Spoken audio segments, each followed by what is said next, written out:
Most poker players got to where they are by having some gamble in them. I grew up as a gambler. I've always been a gambler. Played sports and bet on them from the time I was young. Part of it was I was very good academically, but my father only wanted me to skip one grade because I was short.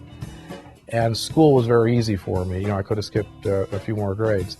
So what I did is I played sports all the time when I was young, and then when I was a teenager, I played poker and gambled. That's been my life. It just happened when I got older, this poker craze kicked up and rode with that. My favorite charity is Children Incorporated. I usually give half of what I give away to them.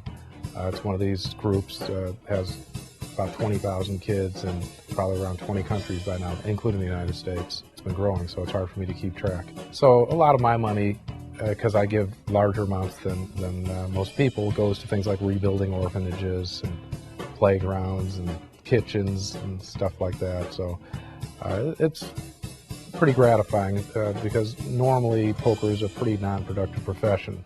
So this is good for me too, that I get some productivity out of my profession. One of the reasons I signed up with PokerStars is it's Tournament Central, and for me, playing tournaments is fun. I like to play in the sit-and-goes, actually. There are 1,000 and 2,000 sit-and-goes. That's where people would find me. Even the Wednesday night tournament is only like $100 or something like that. I actually enjoy playing the tournaments if I'm not doing anything else.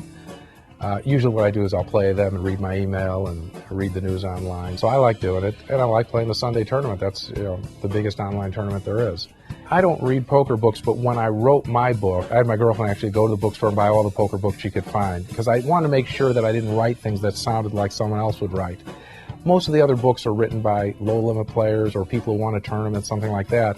But there was no other book written by a high-stakes professional player. There's Super System, which is collaboration. But if you look, you'll see no other book was written by someone who was a professional poker player in the side games like I was. And the nice thing is, and not surprisingly probably, is most of the times they wrote the opposite of what I wrote, and because their advice was not advice from experience, it was like guesswork. But they themselves never made much money playing poker, so that was nice when I read the other books and found out they were giving basically backwards information for the most part. There's no point in making money if you can't do anything good with it. I didn't grow up in an upper class family. We were middle class income. And when I came into the poker world, I saw some of the big players have lots of money on the table, and then I'd hear that they had hundreds of thousands and they were broke the next week. And I knew that I'd be playing in those big games eventually. And I remember promising myself, I will sneak money off the table, initially to buy a house and do things for my family. And then if I got that taken care of, which I did, the next thing was to help others. So there's so much wasted. You just hear these stories of people having a lot of money and going broke. So then you have nothing to feel good about. So at this point, if I go broke, at least I've done so good along the way.